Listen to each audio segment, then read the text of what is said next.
Next up, we've got Browns at Jaguars. Sorry, got to scroll down here. Quarterbacks, Deshaun Watson against Trevor Lawrence. I am not sure. Let's see the rankings I have. Neither of them ranked inside the top 12. Trevor Lawrence at 21, Deshaun Watson at 23.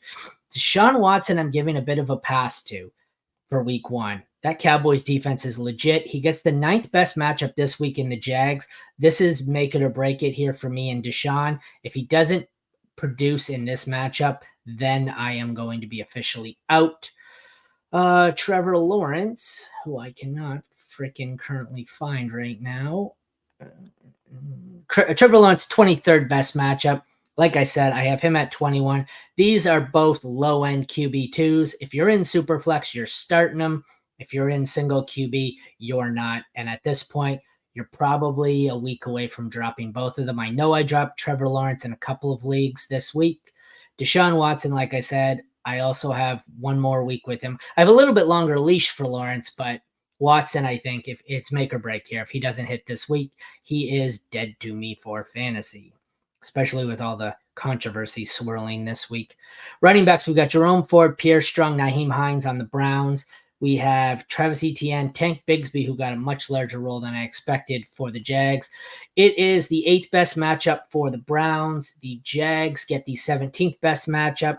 I'm certain Etienne is my highest ranked here, even though I was concerned. Etienne is my RB16. Jerome Ford is RB24, so we've got a high-end RB2, low-end RB2. I actually kind of feel a little bit more confident in Jerome Ford's workload. Tank Bigsby was a lot more productive on the ground than I expected him to be. He is creeping into my top 40 here. He is RB 40 exactly.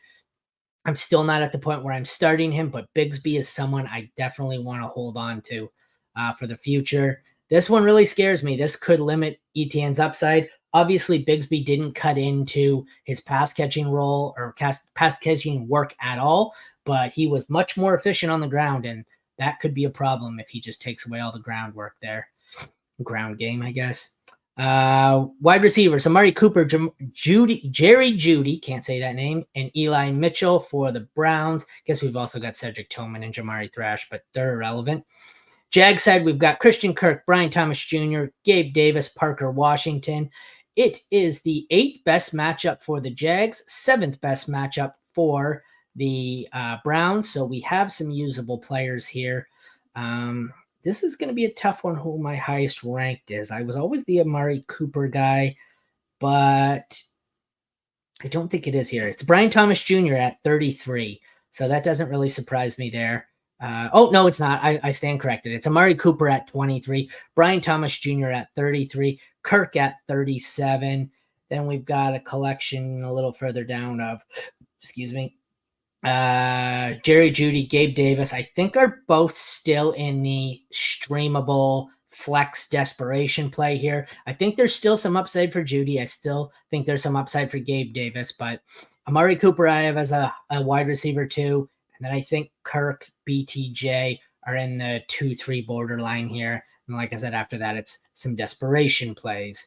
The tight ends, David Njoku against Evan Engram. Evan Engram will be my highest ranked in this one.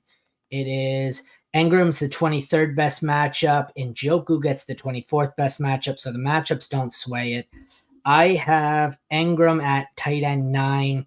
Njoku, I believe I have not ranked right now. He is not in my rankings. He is dealing with an injury, and I'm uncertain at this point if he's even going to play. If he does play, you start him. He's a top 12 tight end, but it is definitely concerning that he may not be healthy. Having said that, I give a little bit more leeway, like I said, to all the Cleveland players on offense here because they had a rough matchup to start the season. The Cowboys are not how you want to go. All righty. Okay. Puka or James Cook rest of season? James Cook.